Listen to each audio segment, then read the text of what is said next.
dukomeje gushima Imana data wa twese udukunda kandi twitaho uko bwije n'uko bukeye n'utugirira neza kandi niwe duha kurama ndetse no gusobanukirwa n'ibyo twiga.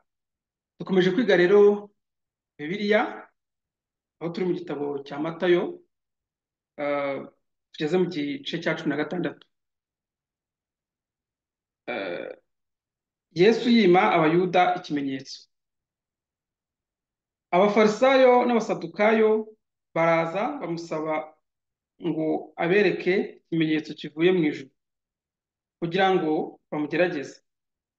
Arabasubiza ati, iyo bugorobye muravuga muti hazaramuka umucyo kuko ijuru ritukura, na mu gitondo muti haraba umuvumbi kuko ijuru ritukura kandi ryirabura. Muzi kugenzura ijuru uko risa, ariko munanirwa kugenzura ibimenyetso by'ibihe. Abantu b'iki gihe kibi bishimira ubusambanyi, bashaka ikimenyetso ariko ntacyo bazahabwa keretse icya Yona. Abasigaho aragenda. Abantu b'iki gihe bishimira ubusambanyi bashaka ikimenyetso. Abavuga ko bishimira ubusambanyi bashaka kumenyesha yuko ari abanyedini, kuko abafarisayo n'abasadukayo bari ibice bigize idini. Shima Imana ko muri Kristo nta bice bibamo, ndetse biravuga ngo muri we nta mugore, nta mugabo, nta mugiriki, nta muyuda, nta mbata, nta umudendezo, twese twabaye umwe muri Kristo. Ariko mu idini nyine ibice ni ibya kera. No mu idini rero ry'abayuda hari harimo ibice, abo bitaga abasadukayo n'abafarisayo ndetse n'ibindi. Abigishwa bajya hakurya ariko bibagiwe kujyana imitsima. Yesu arababwira ati, mumenye mwirinde umusemburo w'abafarisayo n'uw'abasadukayo. Bariburanya ubwabo bati, ni uko tutazanye imitsima. Yesu arabimenya arababaza ati, mwabafite kwizera guke? Igitumye mwiburanya ubwanyu ni uko mudafite imitsima. Ntimurajijuka? Ntimwibuka ya mitsima 5 ku bantu 5,000 mwujuje intonga zingahe? Cyangwa ya mitsima 7 ku bantu 4,000 mwujuje ibitebo bingahe? Niki kibabujije kumenya yuko ntababwiye iby'imitsima, keretse ko mwirinda umusemburo w'abafarisayo n'uw'abasadukayo? Nuko bamenya yuko atababwiye ko birinda umusemburo w'imitsima, ahubwo ko birinda imyigishirize y'abafarisayo n'iy'abasadukayo. Umunsi wa none iyo Bibiliya ivuze ubusinzi, abanyedini bahita bavuga ubusinzi nko kunywa inzoga. Iyo ivuze umusemburo bumva umusemburo nk'umusemburo nyine. Ariko Bibiliya ntabwo iyo ivuze umusemburo, ntabwo ivuze umusemburo uyu nguyu washyira mu nzoga. Hoya, ntabwo Bibiliya yivuze ubusinzi, yivuze inzoga, yivuze ubusambanyi, ukwiriye gutekereza neza ukumva icyo irimo kuvuga. Ntabwo birimo kuvuga bya bindi wigishwe mu idini. Abangaba Yesu avuga ngo bishimira ubusambanyi barangiza bagashaka ibimenyetso. Ni abanyedini, ntabwo basambanaga mu buryo idini ribivugamo uyu munsi wa none, ko uwasambanaga mu gihe cyabo bamuteraga amabuye. Yego, yavugaga ubusambanyi. Yesu yavugaga ubusambanyi nko kubangikanya Imana. iyo ubangikanyije Imana n'ikindi icyo ari cyo cyose, nubwo yaba ari umwana wawe, nubwo yaba ari umubyeyi wawe, nubwo yaba ari amashuri, nubwo cyaba ari akazi kawe, nubwo byaba ari amasengesho, nubwo ryaba ari idini, iyo ubibangikanyije n'Imana, yego, cyangwa se ukaba ari byo wubakaho, uba uhindutse umusambanyi mu maso y'Imana. Nubwo waba uri imanzi, nubwo waba uri isugi, nubwo waba utarakora imibonano mpuzabitsina. Yego. Ahandi rero ababwiye iby'imisemburo, batangira gutekereza ko ari imisemburo nyine bashyira mu mitsima, bashyira mu biki. Ikigaragara kuba baratekereje ibi ngibi ni ukuvuga ko Yesu yari asanzwe arya n'ubundi bintu cyangwa anywa ibirimo umusemburo, nta kibazo, kuko ntabwo bari kubitekereza iyo baba bari basanzwe batabirya cyangwa batabinywa. Bitandukanye n'ibyo idini ryigisha yuko kunywa ibirimo umusemburo, kurya ibirimo umusemburo, umusemburo mu biribwa atari ngombwa, ari icyaha. Ikigaragara hano ni uko Yesu n'abigishwa be bari basanzwe bakoresha imitsima irimo umusemburo. Ariko noneho hano avuga umusemburo ntabwo aricyo yavugaga. Ntiyavugaga uwo musemburo basanzwe bashyira mu byo kurya cyangwa mu byo kunywa. Oya, yavugaga inyigisho z'idini, inyigisho z'abanyedini, abanyedini mu buryo bwose, kuko ahangaha harimo abafarisayo ndetse n'abasadukayo. Ntabwo bemeraga ibintu bimwe, ariko bose bari abanyedini. Mu yandi magambo, ni za nyigisho z'abanyamadini, baba basenga ku isabato, baba basenga ku cyumweru, baba basenga ku wa gatanu, baba basenga baba bambara ibigeze ku birenge, baba bitwikira, uko baba bameze kose, izo nyigisho Yesu yabwiye abigishwa be kuzirinda. Yego, nuko bamenya yuko atababwiye ko birinda umusemburo w'imitsima. Mu idini bigisha kwirinda umusemburo ushyirwa mu biribwa cyangwa mu binyobwa, ariko Yesu siyo nyigisho ye. Ubutumwa bwiza ntabwo bwigisha icyo ngicyo, ahubwo ubutumwa bwiza bwigisha abantu kugira gute? Kwirinda inyigisho z'idini, kuko zuzuye ubuyobe, zuzuye uburozi. Ni uburozi. Inyigisho z'idini ni uburozi, kugeza aho Yesu abahamagarira abantu kugira gute? Kubyirinda, kuzirinda, kuzigendera kure. Hari amadini afite inyigisho nziza pe, inyigisho nziza ku buryo ubatega amatwi ukumva biraryoshye cyane. Ariko igitangaje, Yesu araguhamagarira kureka kwirinda mwene izo nyigisho. Za nyigisho zifite abantu bazi kuzigisha, bazivuga neza cyane, bakabishyira ku murongo, hanyuma ukabaho utagira ubugingo, ukabaho utagira ibyiringiro, ukabaho uri aho ngaho gusa uri umuntu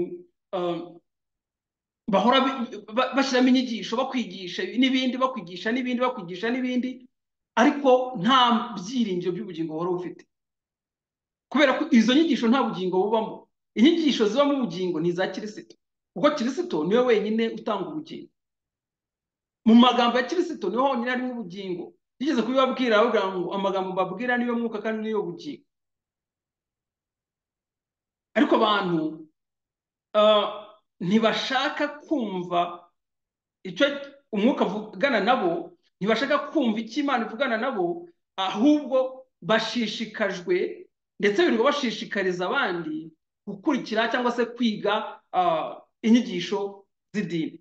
Ntaho zihurira n'agakiza, ni uburozi abantu bakwiriye kugendera kure no kwirinda. Petero ahamya ko Yesu ari Kirisito. nuko Yesu ajya mu gihugu cy'i Kayisariya ya Filipo, abaza abigishwa be ati, abantu bagira ngo umwana w'umuntu ndinde? Baramusubiza bati, bamwe bagira ngo uri Yohana Umubatiza, abandi ngo uri Eliya, abandi ngo uri Yeremiya, cyangwa ngo uri umwe wo mu bahanuzi. Arababaza ati, ariko mwebwe ubwanyu mugira ngo ndinde? Kuvuga iby'abandi biroroshye, yego, kuvuga iby'abandi biroroshye, ariko Yesu ababajije ngo mwebweho mugira ngo ndinde, Simoni Petero aramusubiza ati, uri Kirisito, umwana w'Imana ihoraho. Abandi baracecetse, abandi barahoze, ntibamusubiza kubera ko bari bakimushidikanyaho. Na Petero wabivuze, Yesu ku murongo wa 17, Yesu amubwira ngo, Yesu aramusubiza ati, urahirwa Simoni wa Yona, kuko umubiri n'amaraso atari byo byabiguhishuriye, ahubwo ni Data wo mu ijuru. Kumenya ko Yesu ari Kirisito, kumenya Yesu biroroshye, kumenya ko Yesu akiza sida biroroshye, kumenya ko Yesu atanga ibyo kurya biroroshye, kumenya ko Yesu akemura ibibazo, ibyo byose dufite abahamya babyo. Ariko kumenya yuko Yesu ari Kirisito, Yesu ari umukiza w'abari mu isi bose, kumenya ko Yesu yadukijije ibyaha, kumenya ko Yesu ari we mpongano y'ibyaha by'abari mu isi bose, ababayeho, abariho n'abazabaho. Nta kintu na kimwe gikeneye ku kindi kugira ngo wemererwe kwinjira mu bwami bw'Imana. Aricyo ni ukuvuga ngo kumenya ko Yesu ari Kirisito bikwinjiza mu bwami bw'Imana. Ubu niko kwizera, yego, niko kwizera. Ibyo ngibyo rero ntabwo bituruka muri za nyigisho z'abantu, ibyo ngibyo ntabwo bituruka mu bucukumbuzi cyangwa se ngo mu maraso, mu mubiri n'amaraso. Ibyo ngibyo bituruka ku Mana yonyine. Ni Imana ikwihishurira, ni Imana ikugenderera ukabimenya. Yesu abwira Petero, aramubwira ati, Simoni wa Yona, urahirwa kuko umubiri n'amaraso atari byo byabiguhishuriye, ahubwo ni Data wo mu ijuru. Nanjye ndakubwira nti, uri Petero, kandi nzubaka itorero ryanjye kuri urwo rutare,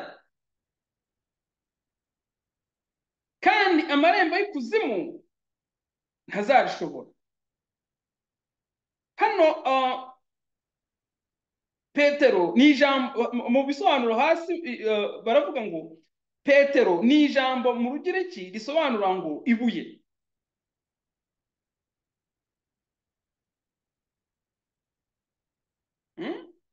Ibuye. Ariko Yesu arongera avuga ngo kandi kuri urwo rutare. Harimo ibuye, harimo n'urutare.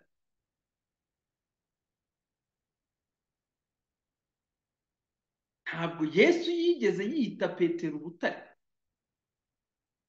Ni amagambo yasohotse mu kanwa ka Kristo akurikirana, ariko adasobanura kimwe. Petero ni ibuye, yego, ariko Yesu ni urutare, ariho rwubatseho itorero. Ariko Kristo yavuze ati, nzubaka itorero. Ni Kristo tugira gute wubaka itorero? Uyu munsi none abantu bati turimo turubaka itorero. Harimo abantu barimo gutaha amatorero bashinze, bubatse mu nguzanyo za banki, mu nkunga, mu masengesho n'ibindi. ayo ngayo ni amatorero yanyu, reka tuyubahe. Ariko itorero ry'ukuri ryubatswe na Kristo ryubatse he? Ntabwo ari kuri Petero, ahubwo ni ku rutare. Urwo rutare ni Kristo. Niyo mpamvu abari mu itorero rya Kristo badakeneye kujya muri ariya matorero yubatse n'amatafari, muri aya matorero ya yandi yubakwa mu maturo n'ibiki byose. Oya rwose, kuko muri iryo torero ryubatswe na Kristo niho Imana iri, niho duhurira n'Imana, niho twigishirizwa n'Imana. Ariko muri ariya matorero yubatswe n'abantu, yubatswe n'amaboko y'abantu, mu byakozwe n'igice cya 14:24, bavuga yuko muri ariya matorero, muri izo nsengero zubatswe n'abantu, Imana ntibamo, ntabwo ihaba. Yego,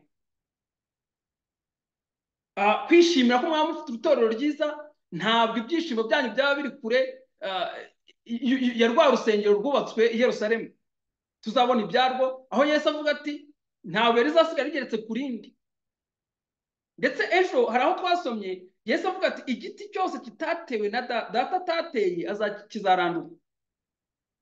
Ahandi yaravuze ngo urusengero rutubatswe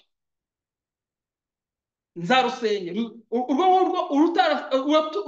Urusengero rutubatswe n'Imana, rwubatswe na ba Salomo n'abandi, Yesu yavuze ko rugomba gusenyuka, we akubaka urundi rusengero ruhoraho tubatswe n'amatafari. Ariko abataramenya ibi ngibi, abamaze gusinda wa musemburo wo mu idini, za nyigisho z'idini, bazi yuko bagomba kubakira Imana, ndetse barayubakira, bamara kuyubakira bagakoresha ibirori byinshi bikomeye cyane bihambaye, bati Imana ishimwe, yadushoboje kubaka urusengero. Reka nkubwire ko uru rusengero Kristo yavugaga ko azubaka, cyangwa se iri torero Kristo avuga ko azubaka, yarwubatse mu minsi 3. Ikizakubwira ko izo nsengero zitubakwa n'Imana, guhera ku rusengero rwubatswe na Salomo, biturutse ku gitekerezo cya se Dawidi, kugeza ku nsengero zubakwa uyu munsi n'amadini anyuranye, yego, ikizabikubwira ni uko bifata igihe kirekire, kandi bikaba umutwaro ku barimo kurwubaka. Uzasanga rufite agaciro mu mafaranga, yego, uzasanga rufite agaciro mu mafaranga, urwubatswe n'abantu, rushyirwa mu mafaranga, rushyirwa mu gaciro k'amafaranga.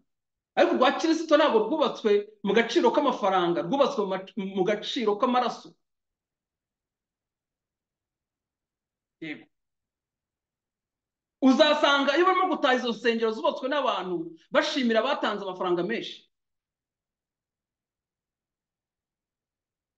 Ariko mu rusengero rw'Imana y'ukuri, mu rusengero cyangwa se mu itorero rya Kristo, nta n'umwe ushima uretse Kristo wenyine, kuko niwe watanze ubugingo bwe. Ntabwo yatanze amafaranga, yatanze ubugingo. We warangiza ukajya gusenya urusengero rwa Kristo, ukajya kurugereranya ngo kanaka yatanze miliyoni zingahe, ngo urusengero rwacu rufite agaciro ka miliyoni 400. Urusengero rwacu rufite agaciro ka miliyoni zingana gutya. Turashimira kanaka watanze ibi n'ibi. Icyo ni kimwe. Cya kabiri, urusengero rw'Imana rwubatswe na Kristo gusa, nta musanzu w'umuntu urimo. Mu gihe insengero z'amadini yose aho ziva zikagera zubakwa n'abantu benshi, nta muntu umwe ushobora kurwubaka, nta n'umwe. Nta rusengero na rumwe uzasanga rwarubatswe n'umuntu umwe, na Salomo ntabwo yarwubatse wenyine. Harimo inkunga z'abantu, harimo amaturo n'ibindi by'abantu, harimo imiganda abaturage bazanaga. Twikomereze. Yesu aravuga ati nzaguha imfunguzo z'ubwami bwo mu ijuru. Yego, nzaguha imfunguzo z'ubwami bwo mu ijuru, kandi icyo uzahambira mu isi kizaba gihambiriwe mu ijuru, n'icyo uzahambura mu isi kizaba gihambuwe mu ijuru. Noneho ahubwo Petero, yego, ryabuye rigomba kubakwa ku rutare, kuko abantu bose ni amabuye. Mu byashoboye tubona umurwa wa Yerusalemu wubatswe n'amabuye ariko atandukanye, afite agaciro gatandukanye, ariko yose ahuriza hamwe kugira ngo ururembo rube rwiza kurushaho. Yego, ni ukuvuga ngo ariya mabuye yose ahagarariye itsinda ry'abantu runaka, itsinda ry'abantu runaka. Buri muntu wese mu bari mu bwami bw'Imana, mu bana b'Imana, yibona cyangwa se abarizwa mu itsinda rimwe muri ayo mabuye. Ikindi, ayo mabuye tubona mu byahishuwe yubatse ururembo Yerusalemu, cyangwa se umurwa wera, cyangwa se inzu y'Imana, byumvikane gutyo. Ni ukuvuga ngo uzasanga yuko bavuga ngo bishushanya intumwa 12, ni amarembo 12 yo kwinjirira. Sibyo? Ababwiriza ubutumwa bwiza, ababwiriza b'ubutumwa bwiza nibo bonyine bashobora gutuma abantu binjira mu bwami bw'Imana. Ubutumwa bwiza nibwo bwonyine, nirwo rufunguzo rukwinjiza mu bwami bw'Imana. Nirwo rufunguzo Yesu abwira Petero ngo nzaguha urufunguzo. Uzafungurira azafungurirwa, uzafungirana azafungirana. Ndashaka kumenyesha yuko bitari ubutumwa bwiza, ibindi byose ushobora gukiranuka ugakurikiza amategeko, ugakurikiza imihango, ukaba wa muntu rwose ugakizwa kwa kundi idini ribikubwira, ariko utarumva ubutumwa bwiza bwa Yesu Kristo, butari ubw'idini, ntabwo ubwami bw'Imana wabwinjiramo.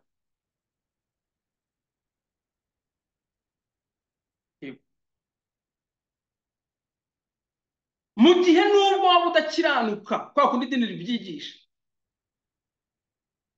ariko ukumva ubutumwa bwiza ukabwakira, uhita winjira mu bwami bw'Imana. Igisambo ku musaraba cyari cyarakoze iki? Ni ikihe gikorwa cyo gukiranuka cyari cyarakoze? Ariko Yesu aramubwiye ngo mu kanya tuba turi kumwe. Yego, kubera ko kiringiye Kristo.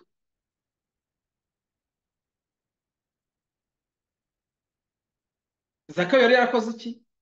Ariko Zakayo Yesu aramubwiye ngo nawe ngo uri umwana wa Aburahamu, kandi umwana w'umuntu yazanywe no gushaka no gukiza icyari cyazimiye.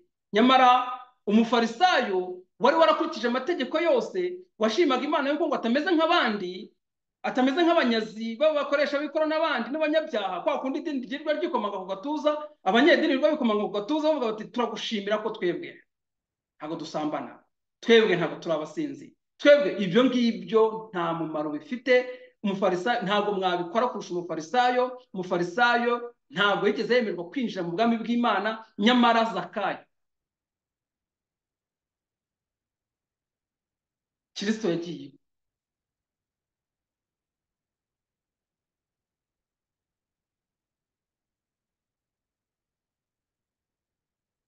Ntabwo yigeze Zakayo yemerewe gukurikira Kristo. Yego, Zakayo arahinduka, nta jambo na rimwe abwiwe, kubera ko gusa ahuye na Kristo atangira ati ibyo ntunze ndabisangira n'abakene. Kristo ntabyo yigeze amubwira. Ariko igitangaje, umusore w'umutunzi ari wo mufarisayo wari wakurikije amategeko n'ibiki byose, Yesu aramubwira ati genda ibyo utunze byose ubihe abakene, uze unkurikire. Biramunanira. Mbese biriya byose cya cyubahiro, bya bindi byose bigufitiye umumaro, wumva wabihara ku bwa Kristo? cyangwa ahubwo idini ryakwigishije yuko ibyo ngibyo upfa kuba ugemurira abarwayi, upfa kuba ugira gute, ibyo ngibyo ngo iyo mirimo izaguherekeza mu bwami bw'Imana, kugira gute?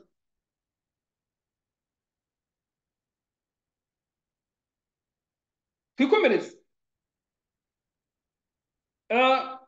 Ikiriho ni uko uru rufunguzo abwirwa rufunga cyangwa rufungurira abantu cyangwa rugafungirana abantu, rubaha cyangwa rukabohora abantu, ni ubutumwa bwiza bwahawe abigishwa, bwahawe intumwa za Yesu, bwahawe ababwiriza b'ubutumwa bwiza batari ab'idini, batabanza kujya kwiga teoloji,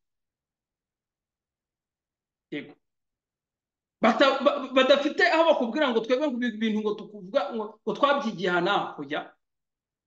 Twabihawe na Kristo, twabihawe na Kristo, ntaho twabyigiye, ntabwo tuzi uko byaje, twibona byaje, yego.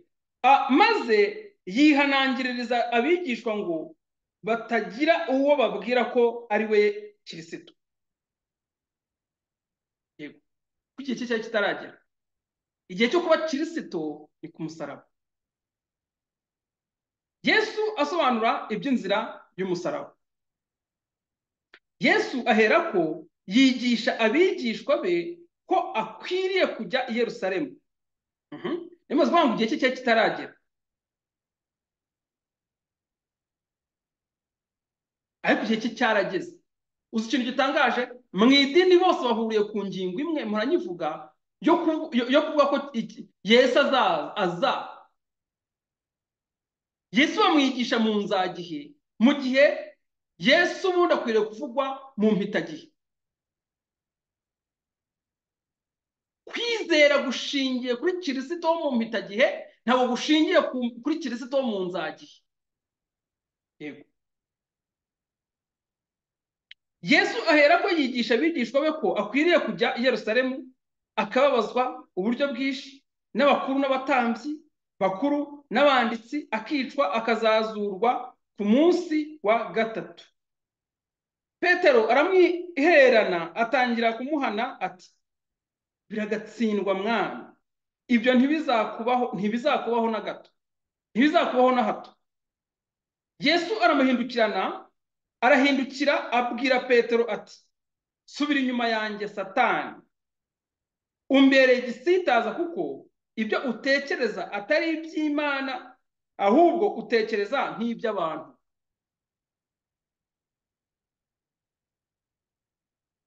Ba bantu bose bavuga ko bakishijwe kubera filime ya Yesu,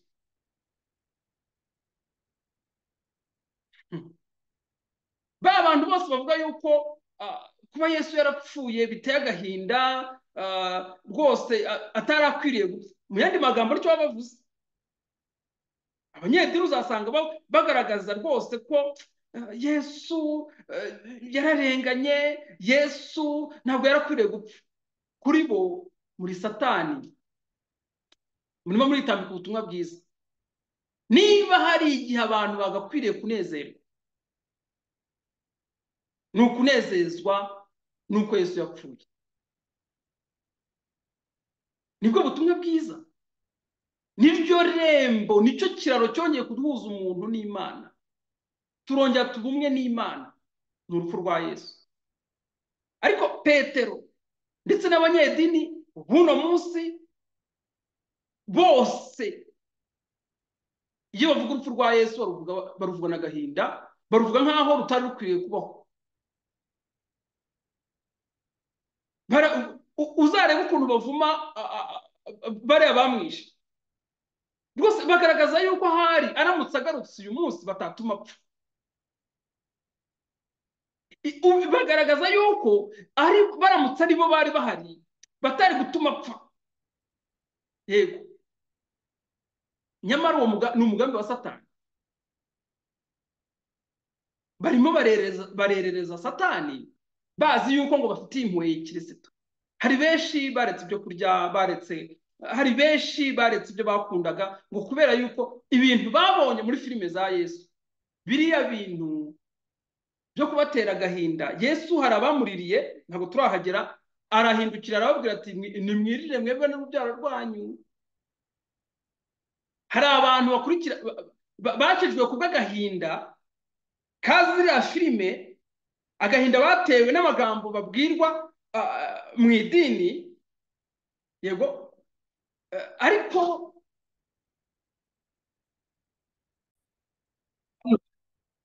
urabona yuko Yesu yabwiye Petero, aramubwira ati subira inyuma yanjye Satani, umbereye igisitaza, kuko ibyo utekereza atari iby'Imana ahubwo utekereza iby'abantu. Yego, 24. Maze Yesu abwira abigishwa be ati, umuntu nashaka kunkurikira yiyange yikorera umusaraba we ankurikire, kuko ushaka kurengera ubugingo bwe azabubura, ariko utita ku bugingo bwe ku bwanjye azabubona. Nyiri hano uzasanga mu idini bakubwira yuko umuntu akwiriye kwirinda gukora ibintu runaka kugira ngo atazabura ubugingo, sibyo? Ku buryo uzasanga umuntu akubwira ngo genda ku rugamba rwo kugira ngo nzabone ubugingo. Uzasanga hari ibintu byinshi bahimbye, bakubwira yuko kubikora, gusenga cyane ari ukugira ngo batabura ubugingo. Ntabwo bashaka gutakaza ubugingo, nyamara ubugingo bw'umuntu bugomba gutakara, bugomba kubura, bugomba gupfa kugira ngo abone ubugingo buhoraho. Yego, uzasanga nyine umuntu avuga ati yewe ntabwo nkikora ibi, sinkirya ibi, sinyambara gutya, sigaye ubu ngubu narahindutse gutya gutya na gutya na gutya kugira ngo nzabone ubugingo. Yesu ati niba ukunda ubugingo bwawe uzabubura. Bwa bugingo butigeze burya bya bindi, bwa bugingo butigeze bunywa bya bindi, bwa bugingo butigeze bwambara bya bindi, bwa bugingo butigeze bukora bya bindi byose mu idini bakubujije, yego, buriya bugingo uzabubura ryari ku munsi w'imperuka, uzabutakaza, kandi ntabwo kubusimbura buzaba buhari. Ariko Yesu we arakurarikira kwikorera umusaraba ukamukurikira. Kwikorera umusaraba igikurikiraho ni iki? Ni ugupfa.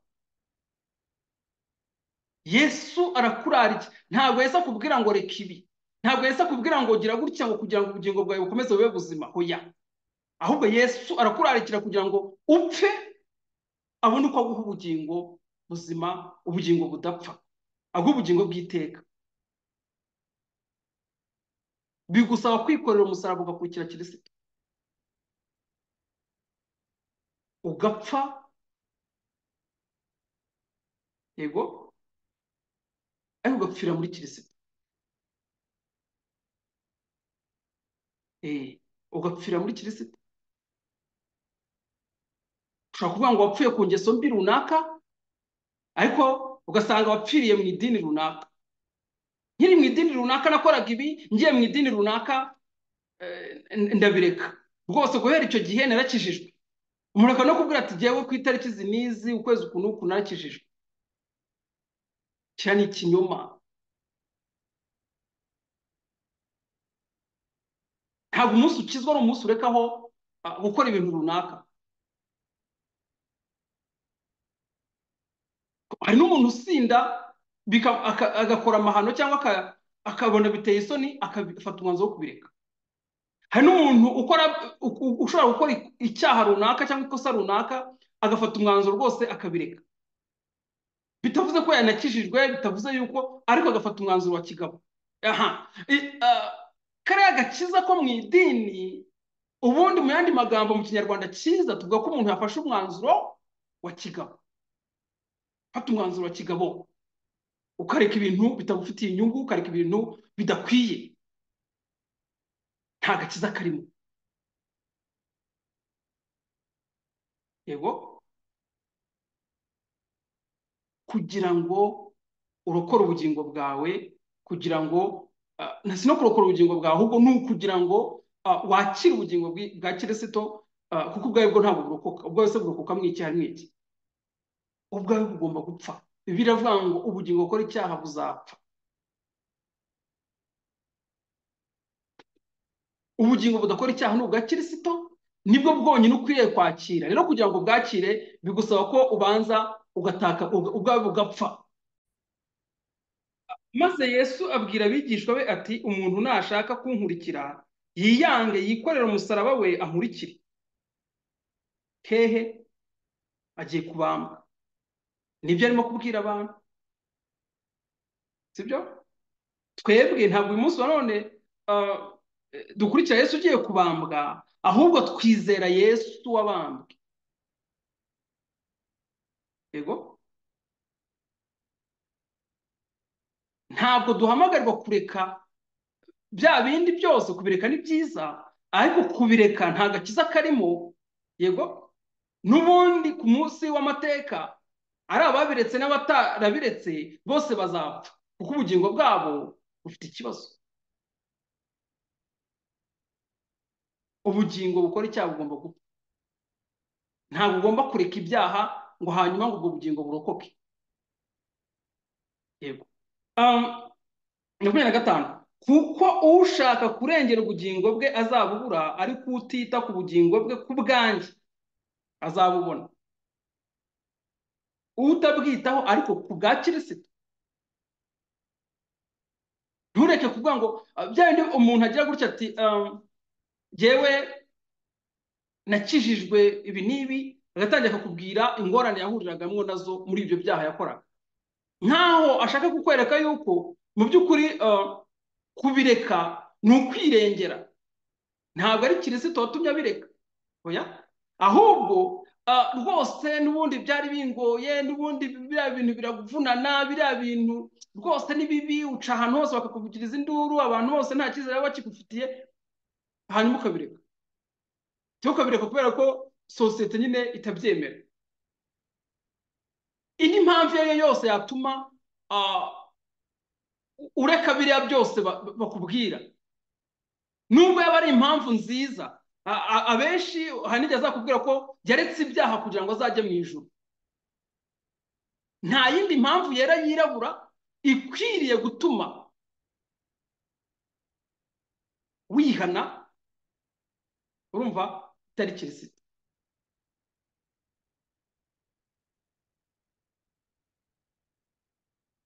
Nta yindi mpamvu, Kirisito wenyine. Ubutumwa bwiza, kumenya yuko Kirisito yapfiriye ibyaha byacu. Kuya ntabwo ari ukumenya yuko, ndavuze ngo ni ukumenya ko Kirisito yapfiriye ibyaha byacu, ni ukumenya urukundo rw'Imana. Ntabwo ari ukubabazwa ngo n'inkoni Yesu yakubiswe. Ntabwo Yesu ari we wakubiswe inkoni nyinshi. Ntabwo Yesu ari we wapfuye urw'agashinyaguro kurusha abo twabonye n'amaso yacu muri iki gihugu. Ndakubwiye ngo ku isi ntabwo Yesu ari we wapfuye urupfu rubabaje kurenza iz'abandi bose. Hari abo yarushije yenda, ariko hari abantu bishwe urupfu rw'agashinyaguro kurenza Yesu. Gukizwa rero kubera ngo kugira agahinda ngo kuburyo ngo Yesu ngo yakubiswe, ngo Yesu ngo yazize ibyaha byanjye. Ntabwo Yesu yazize ibyaha byawe. Yesu yazize ibyaha by'abari mu isi bose.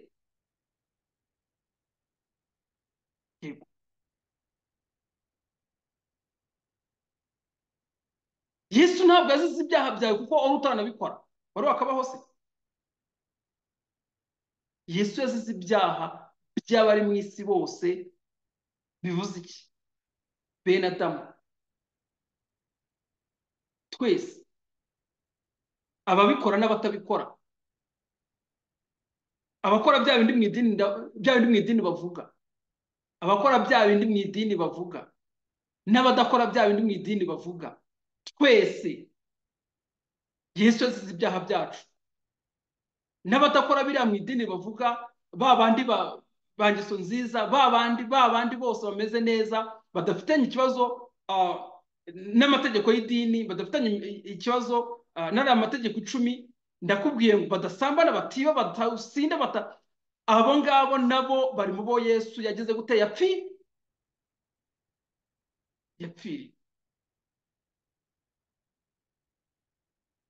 Iyo wigishije ko biriya bintu ari ibyo cyaha, aribyo byicishije Yesu, yego, hanyuma ugahabwira abantu ko bagomba kubireka, yego, kubera kugira ngo badakomeza ngo gutera Yesu agahinda, reka nkubwire, ubu urimo nyine ni wa musemburo, reka no kujya mu magambo menshi, ni wa musemburo urimo urasindisha abantu, uraha abantu ibiyobyabwenge.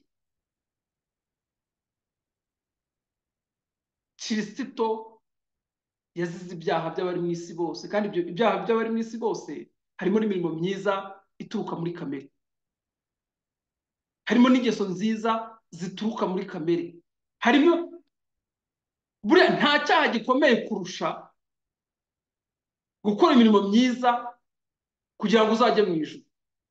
Nta cyaha kiruta icyo ngicyo. Iyo ukoze imirimo myiza, iyo ukiranutse kugira ngo uzajye mu ijuru, uba ukoze icyaha kirenze umuntu ujya kwiba kugira ngo abone ibyo agaburira abana. Yego, rwose, kuko uwo nguwo ni umubyeyi, afite ubumuntu muri we, areba akavuga ati aho kugira ngo abana banjye bicwe n'inzara, ndagenda nibe, hanyuma cyane cyane ko baba barigishijwe ko basaba imbabazi bakababarirwa, ndagenda nibe, nitumara kurya abana banjye babona icyo kurya, nzajya muri penetesiya cyangwa nzajya mu rusengero nihana.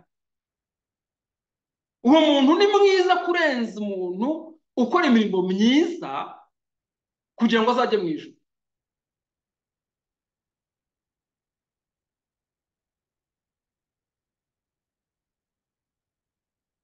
Umuntu ugemurira abarwayi, agasura abafunze kugira ngo azajye mu ijuru, the purpose ari ukugira ngo azajye mu ijuru, azemererwe kujya mu ijuru, akatisha itike imujyana mu ijuru, yandikwe mu gitabo cy'ubugingo. Ndakubwiye ngo icyo ngicyo ni icyaha kirenze kuvuga ngo ushobora kujyana umuntu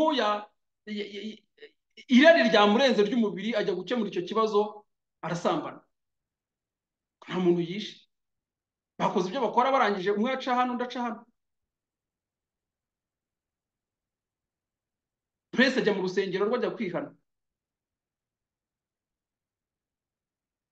kuko nibura abo ngabo babikora bihishe. Ni kimwe bigaragaza yuko n'imitima yabo ifite ikidodo, ndetse Bibiliya hari aho ivuga ngo habe no guhunga mu maso. Wibaza ko badahunga mu maso kandi barimo gukora ibibari bandi? Ni bariya bose bitwa ni abanyedini, ni ba bandi bose bazi ko ngo barimo gukora imirimo izabajyana mu ijuru. Niba Imana ivuga ngo koko ngo murabikora ngo habe no guhunga mu maso, nibura ba bandi bakora bya bindi byose idini ritubuza kandi koko abantu bakwiriye kureka, nibura usanga umuntu afite isoni, usanga n'ugiye kubikora ajya kwihisha.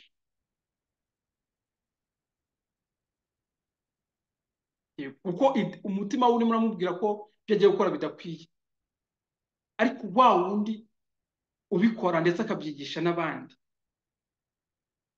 Mujye mugira gutya, dore iyo ugize gutya ubona ubugingo. Iyo usenze cyane Imana izaguha ubugingo, nukora ibi ngibi Imana izaguha ubugingo. Kiriya nicyo kibi kurusha ibindi byose bibaho.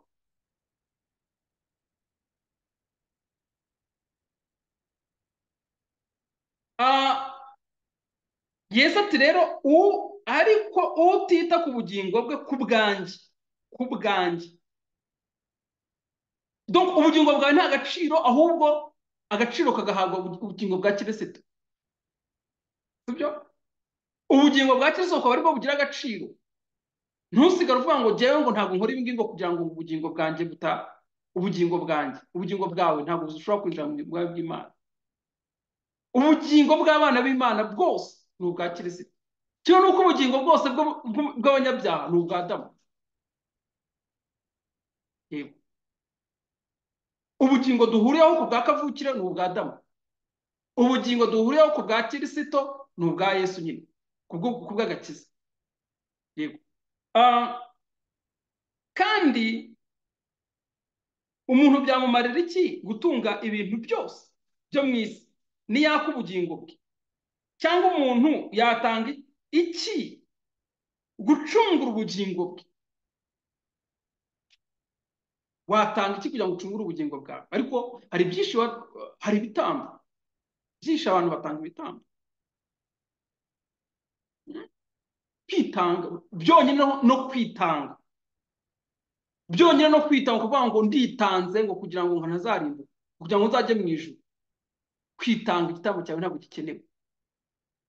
Icya Kristo nicyo cyonyine gihagije. Wakwitanga mu kubaka, wakwitanga hakagira ibikemuka hano mu isi, ariko mu by'agakiza kwitanga kwawe ntabwo gukenewe.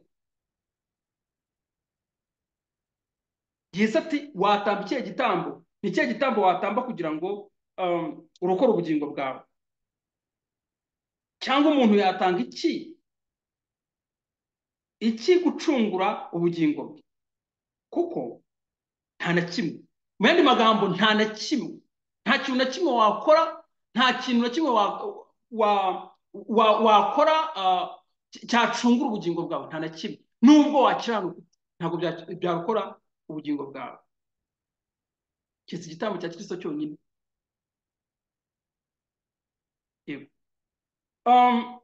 Kuko umwana w'umuntu azazana n'abamarayika be afite ubwiza bwa se, agahera ko yitura umuntu wese ibikwiriye ibyo yakoze.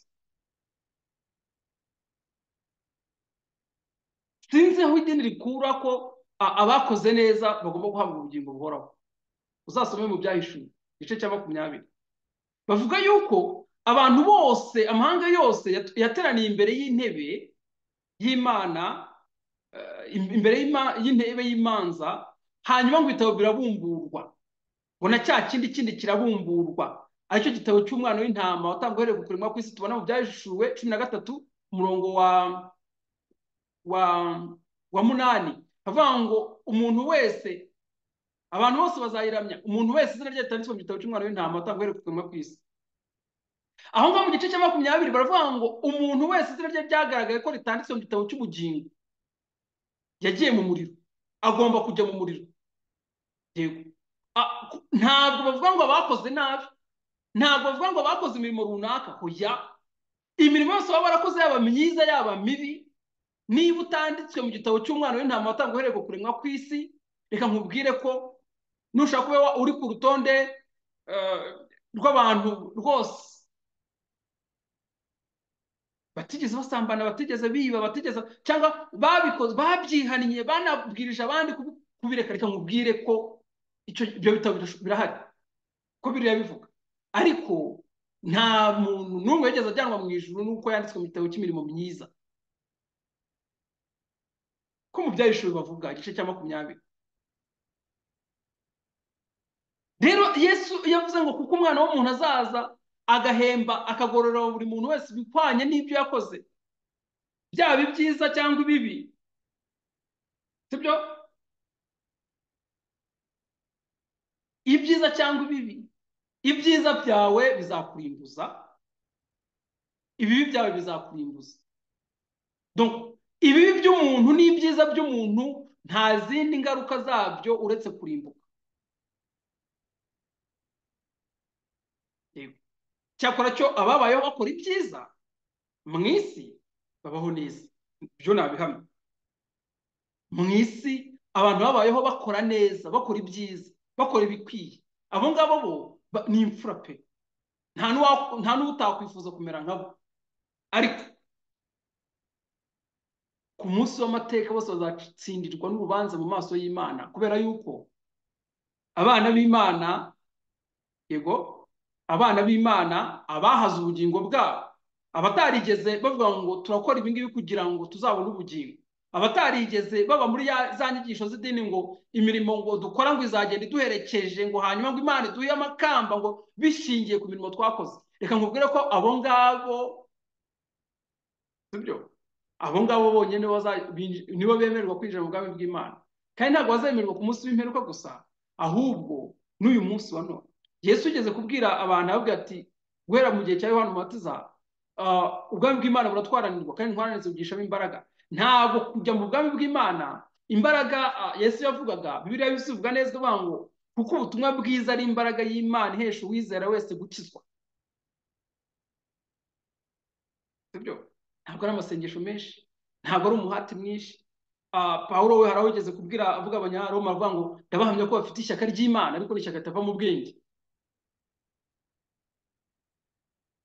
Ndetse Yesu we arabihamya nawe aravuga ati muri Matayo igice cya 6 ahari ati nta umuntu wese umbwira ngo mwami mwami azinjira mu bwami bw'Imana, si uzinjira mu bwami bw'Imana. Umuntu wese umbwira ngo mwami mwami si uzinjira mu bwami bw'Imana, keretse ukora ibyo data ashaka. Ibyo data ashaka ni iki?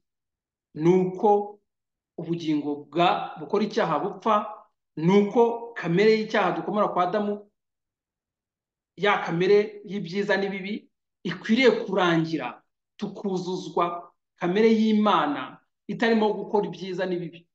Kuko gukora ibyiza cyangwa se ibibi bituruka kuri Satani. Nibyo mu murima wa Edeni bituruka ku giti cyabuzanijwe. Idini rero ziriya nyigisho zo kwigisha abantu ko bagomba gukora ibyiza bakazabona ubwami bw'Imana, bakazabona ubugingo buhoraho, ni inyigisho ya Satani yatangiriye mu murima wa Edeni ibwira Eva ngo umunsi wa kera ntabwo uzapfa, ngo ahubwo uzahinduka nk'Imana. Umunsi wa kera ntabwo uzapfa, ahubwo uzahinduka nk'Imana. Idini rikaza rikakubwira ngo oya, ntabwo umunsi nuramuka uretse ibi ngibi ukora ibi ngibi, yego, nuramuka uretse ibi ngibi ugakora ibi ngibi uzabona ubwami bw'Imana. Mu yandi magambo uzasa n'Imana. Ariko twahindutse ishusho y'Imana, atari uko twaretse gukora ibi, atari uko twakoze ibi, ahubwo kuko Kristo we shusho y'Imana itagaragara yaje akemera agatanga ubugingo bwe ku bwa benshi. Yego,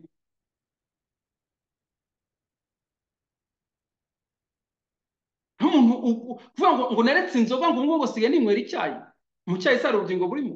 Yesu ati nimwakire munyweho mwese mwese, aya ni amaraso y'isezerano rishya kandi rizahoraho iteka, amenerwa mwebwe n'abandi bose kugira ngo mugire imbabazi z'ibyaha. Warangiza ukazaza wirirwa ubwira abantu koko kunywa icyayi na za fanta n'imitobe ngo ari byo by'abana b'Imana. No, ntabwo abana b'Imana banywa amafanta n'imitobe n'ibiki byose. Abana b'Imana batunzwe n'amaraso ya Kristo, niyo maraso yonyine yatumye tubabarirwa ibyaha. Ntabwo dutunze nk'abayanywa. Sibyo? Yesu yaravuga ngo ni ikimenyetso. Sibyo?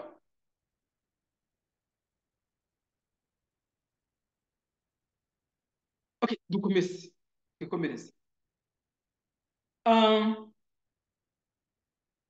Kuko umwana w'umuntu azazana n'abamarayika be afite ubwiza bwa se, agahera ko yitura umuntu wese ibikwiriye ibyo yakoze. Mubwiza ukuri ko mu nyiturano ubugingo ntabwo burimo. Ubugingo ni impano, ntabwo ari inyiturano. Niba hajemo ijambo kwitura, menya yuko ari urupfu. Kwitura ni kimwe n'ibihembo. Bibiliya ivuga ngo ibihembo by'ibyaha ni urupfu. Nta na hamwe bavuga ko ibihembo by'imirimo myiza cyangwa by'iki ari ubugingo buhoraho. Ntabwo ubugingo buhoraho ari inyiturano, ahubwo baravuga ngo ni impano y'Imana, ngo ariko ngo impano y'Imana ni ubugingo buhoraho muri Kristo Yesu.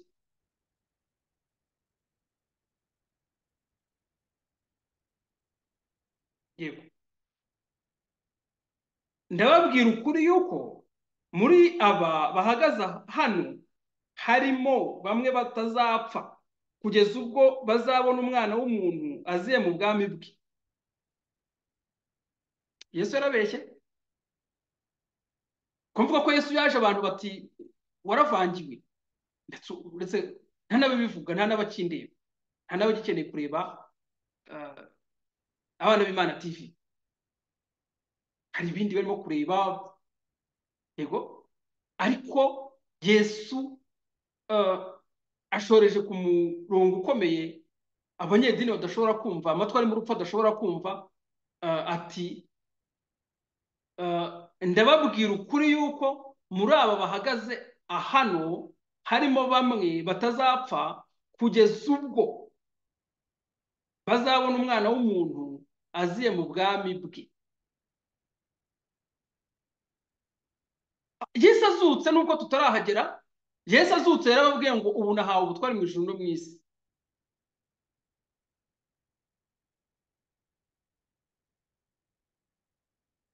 Ariko idini ryigisha yuko ubwami bwa Kristo buzaza ku munsi w'imperuka. Ariko abana b'Imana turi mu bwami bw'Imana, dukorera mu bwami bw'Imana, tubana n'Imana, turi umwe n'Imana, tuba muri yo ikaba muri twe.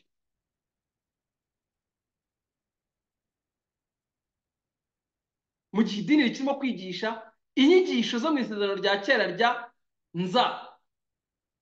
inzagihe, abana b'Imana avuga ubutumwa bwiza bwa Yesu Kristo tuvuga impitagihe, tuvuga ibyarangiye.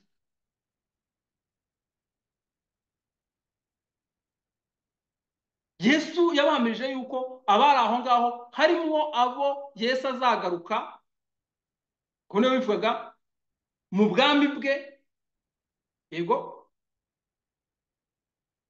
mu bwami bwe bakiri bazima, ni mu mubiri, kandi hafi ya bose baramubonye. Muri abo ngabo 12 hari haravuyemo umwe. Niyo mpamvu atavuze bose,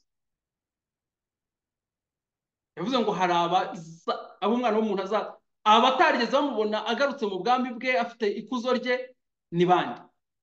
Ninde? Harimo Isikariyoti, yari yaramaze kwiyahura. Yego,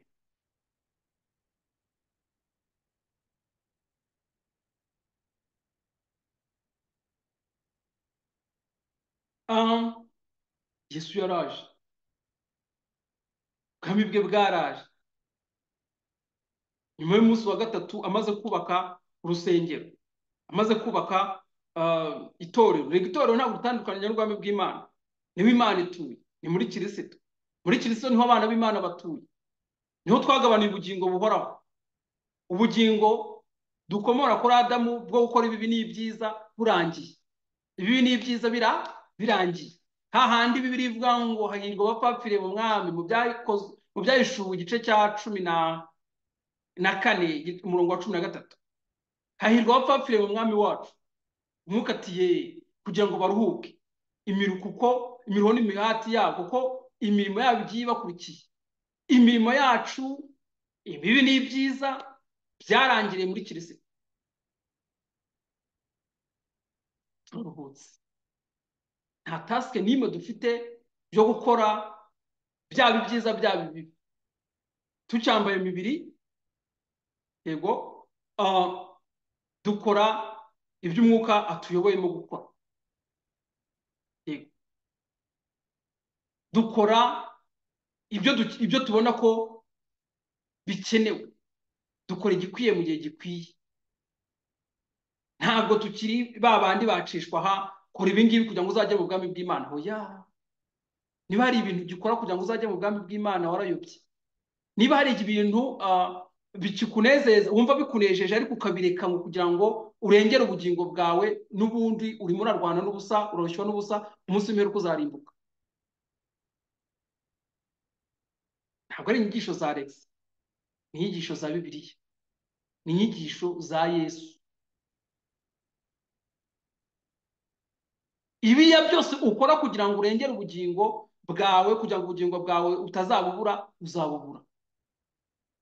Biragusaba ko uyamanika ukizera igitambo cya Kristo, ukemera ubugingo bwawe bugapfa, imirimo yawe imyiza n'imibi bikarangira, ugasigara wirata icyo Kristo yakoze gusa,